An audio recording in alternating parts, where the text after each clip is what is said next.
News Matt in the building. What's good, y'all? I hope you're having a blessed day. Vertical Academy's game just got done wrapping up, and your boy Mikey, he's sort of in a slump. We're going to talk about that.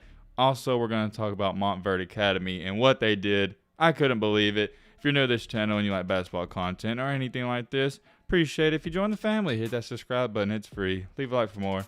Now, without further ado, let's get into the news. Who shall we start with first? We always talk about Mikey, so let's give someone else a spotlight. Let's talk about Montverde and Hansel Emanuel. I'm not going to explain Hansel's story. I've talked about it on this channel. Most people understand it. He's the one-armed hooper that got big within the past 6 to 8 months. It goes without being said. To be doing what he's currently doing, there's no words for it. It's unbelievable. When you talk about this guy, the conversation isn't, oh, he's great for a guy with only one arm. No. He's a great basketball player, period, the end. He's great compared to people with 2 arms. Mr. Enmanuel has also recently picked up his first Division I offer. Congratulations, that's a huge achievement. As much as I like this dude, his story's amazing. There's not too many good things to say about him after today. I don't know how to ease into this. I'm going to just come out and say it.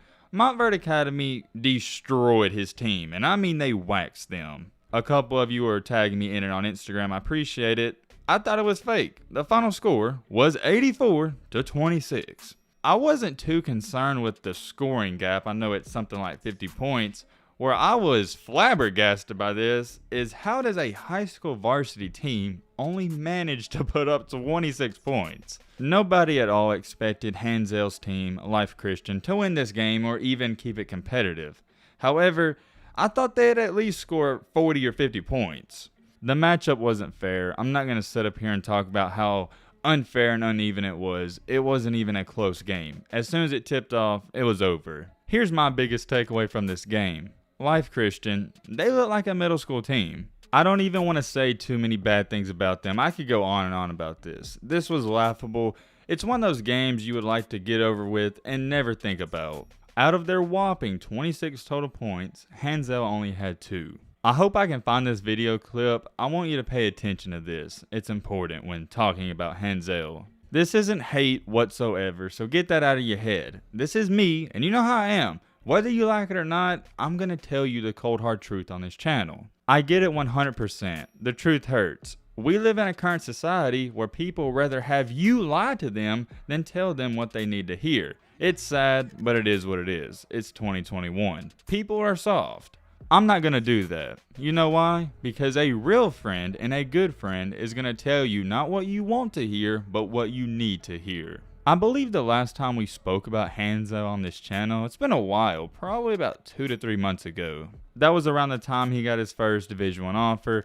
Everybody was tagging me on Instagram saying, oh, he's proving you wrong, he's doing this, and yada yada yada. I never said he wouldn't get a Division I offer. What I said about him is that he's good enough to play low D1 basketball and compete, but if he goes to a Division I school, more than likely, he's not going to play that much, and he's going to have a hard time finding minutes. On the flip side, what I think is the best bet for him is that he is good enough, even with only one arm, to play Division II or Division III, and not just be on the team, but be a guy who contributes, whether that's being a starter or 6th man. I'll be the first to tell you right now, I've said it before, I'm going to say it again.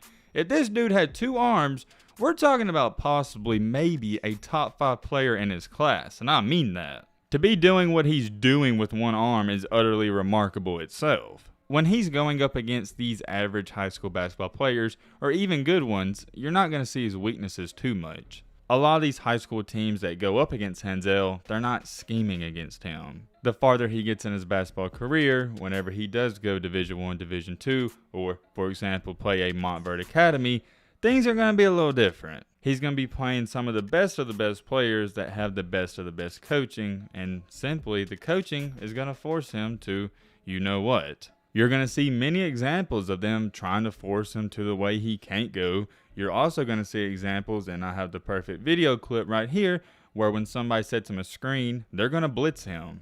Whenever he does go farther in his career, they're going to double team him off the screen because he can't go back left. He's not going to be very productive at the next level. I've been trying to debate whether I think he'd be a liability or not. I'm leaning towards more of the answer that he wouldn't be a liability at all. When you look at the definition of liability, it's someone that hurts you or puts you back a step. And I don't think he does that. I just don't think he's productive either. He's not going to do too many things to hurt you. At the same time, he's not going to do too many things to help you. I'm very curious. Drop your opinion on Hansel down below. Is he going to help a college, or is he, going to be a guy that doesn't do too much? Last but not least, in this news video, Vertical Academy played in their second game. They got Mikey Williams and also the new star teammate that's on the rise, Trey Parker. Vertical Academy did come out on the bad side of this game. They lost 70-63. Mikey had a questionable performance. Only finished with 8 points. Not a great performance, not even a good performance for his standards. We're used to seeing him drop 25 every night. Last night he had 20, didn't play that good, and he even posted something on Instagram talking about he didn't think he played that good. Before we go any farther, I want you to put that in perspective. He had 20 points, and even he considers it not a good game. For 99% of other players, if they score 20 points, that's a good game or maybe one of their best. Whether you think he played good or bad last night, I thought he played just fine. We can all agree that 8 points is unacceptable. The standards for him are so unbelievably high, it's insane. He didn't play bad out there tonight by any means. He's just on the struggle bus. He's not really scoring like we expect him to off the jump.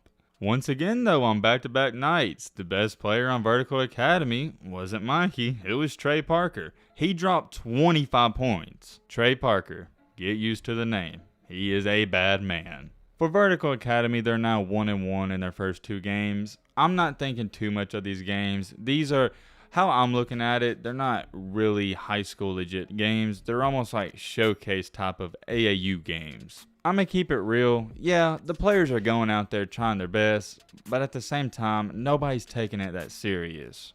It's not a do or die championship game. It's not even a game that's got a ton of fans at. I do want to hold old Mike accountable and look at it from 2 sides. Most casuals won't understand what I'm saying, and they probably haven't even paid attention to this. In the first 2 games, Mikey's teammate, Trey, like we've already said, has went off for something like he's averaging 29.5 points per game.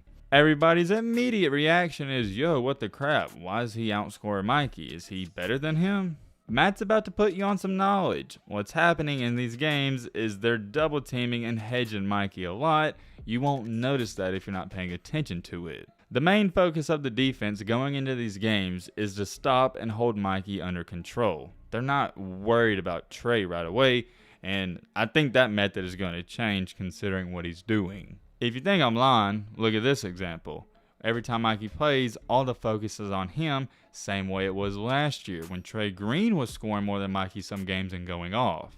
It's not, oh, Mikey only scored 12, 14, 16 points. Did he have a bad game?